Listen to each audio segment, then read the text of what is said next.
আসসালামু আলাইকুম প্রিয় ফুটবল ফ্যান্স। ইন্টার মায়ামির এবারের সিজনটা শুরু হচ্ছে কনকাকাফ চ্যাম্পিয়ন্স কাপে তাদের প্রথম ম্যাচ দিয়ে, যেখানে তারা স্পোর্টিং কেসির পক্ষে মাঠে নামবে এবং বাংলাদেশের সময় অনুযায়ী আগামীকালকে অর্থাৎ ফেব্রুয়ারি 27 AM সকাল 7টা থেকে ম্যাচটা অনুষ্ঠিত হবে। ম্যাচটা ফেব্রুয়ারি 19 তারিখে কিন্তু শুরু হওয়ার কথা ছিল, তবে বৈরী আবহাওয়ার কারণে এটা পিছিয়ে দেওয়া হয়েছে, অর্থাৎ পোস্টপোন করা হয়েছিল।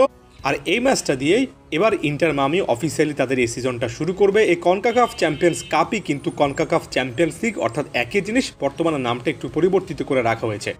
লিওনেল মেসিদের সামনের এই ম্যাচটা নিয়ে বিস্তারিত আলোচনা করছি এবং শুরুতেই বলে নিচ্ছি, বড় বড় মতো আনঅফিসিয়াল প্ল্যাটফর্ম অ্যাপগুলোর মাধ্যমে আমাদের খেলাগুলো দেখতে হবে। এখন এই মুহূর্তে সবচেয়ে ইম্পর্টেন্ট যে ফ্যাক্টরটা সেটা হচ্ছে এই যে কনকাকাফ অঞ্চলে চ্যাম্পিয়ন্স লিগ, এটা ফরম্যাটটা আসলে কি। সব মিলিয়ে ইন্টার মায়ামি যে রাউন্ডটাতে রয়েছে, রাউন্ড 1, সেখানে 22টা দল রয়েছে। 22টা দলের মধ্যে 11টা দল পরবর্তী রাউন্ডে কোয়ালিফাই করবে এবং পরবর্তী রাউন্ড হচ্ছে রাউন্ড অফ 16, অর্থাৎ 5টা দল অলরেডি কিন্তু কোয়ালিফাই করেছে এবং এই 22টা দলের মধ্যে যে দলগুলো আসলে বের হয়ে আসবে ডবল ফিক্সচারের মাধ্যমে, সেখানে 11টা দল ওই 5টা দলের সাথে যুক্ত হয়ে রাউন্ড 16 শুরু হবে। একেবারে স্টার ফরওয়ার্ড একটা সিস্টেম। ইন্টার মায়ামি স্পোর্টিং কেসির মাঠে প্রথম ম্যাচটা খেলছে এবং পরবর্তী ম্যাচটা তাদের নিজেদের মাঠে খেলবে এবং ডাবল ফিক্সচারে যে দল জয়ী হবে তারা স্টেট রাউন্ড অফ 16 যেতে পারবে এবং তারপরে ফরম্যাটটা বরাবরের মতো একই রকম হতে যাচ্ছে।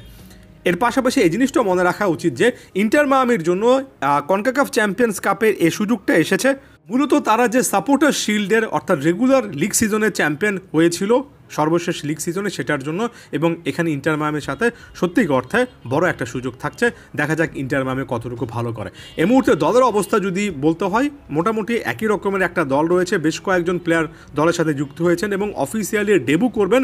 তবে এই মুহূর্তে ইন্টার মায়ামিকে কেন্দ্র করে সাইটগুলোতে ফাইনাল থার্ডে লিওনেল মেসির সঙ্গে লুইস সুয়ারেজের ফিটনেস সংক্রান্ত ইস্যু আছে কিনা সেটা নিয়ে নাকি ভক্তরা বা ইন্টার মায়ামি ফ্যানেরা প্রশ্ন করছেন। এটা একটা দেখার মতো ব্যাপার হবে। গোলকিপার পজিশনে নতুন একজন প্লেয়ার এসেছেন, রোকো রিওস নোভো। এর পাশাপাশি অপশান আছে ড্রেক ক্যালেন্ডারের পরিবর্তে এই নতুন অপশানের দিকে কোচ যাবেন কিনা সেটা একটা দেখার ব্যাপার। ডিফেন্ডার ম্যাক্সিমিলিয়ানো ফ্যালকন দলের সঙ্গে যুক্ত হয়েছেন, গুরুত্বপূর্ণ একজন প্লেয়ার হিসেবে খেলবেন। ডিফেন্ডার যিনি কিনা centre back plus right back পজিশনে খেলতে পারেন, গনজালো লুহানের দিকেও কিন্তু সকলে তাকিয়ে থাকবে। মিডফিল্ডে তেলেস্কাও সেগোভিয়া রয়েছেন।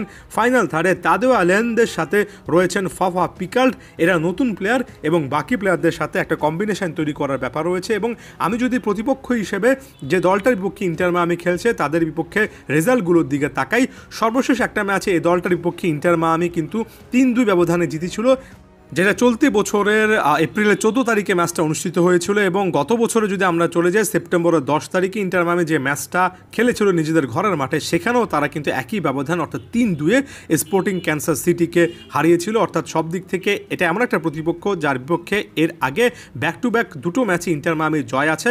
এখন দেখার বিষয় এই ম্যাচটাতে ইন্টার মায়ামি আসলে কেমন খেলে। শক্তিমত্তার বিবেচনায় ইন্টার মায়ামি এগিয়ে থাকার কথা, তবে এখানে হাবিয়ার মাসচারোনোর জন্য সবচেয়ে বড় চ্যালেঞ্জের জায়গা এটা হবে যে একটা কম্বিনেশন তৈরি করা, একটা বন্ডিং তৈরি করা।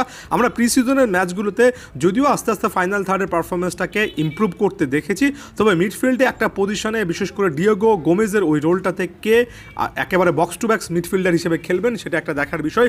ডিফেন্স লাইন নিয়ে বড় বড় মতো একটা চিন্তার জায়গা থাকছে ইন্টার মায়ামির জন্য। ডিফেন্স লাইনটা গত সিজনের সবচেয়ে বড় ইস্যু ছিল, আমার কাছে মনে হয় সিজন ওপেনারের আগেও এটা সবচেয়ে বড় ইস্যু। হাবিয়ার মাসচারোনো এর আগে কোচিং ক্যারিয়ারে বয়সভিত্তিক দলও কিন্তু এর ডিফেন্স নিয়ে ভুগেছেন।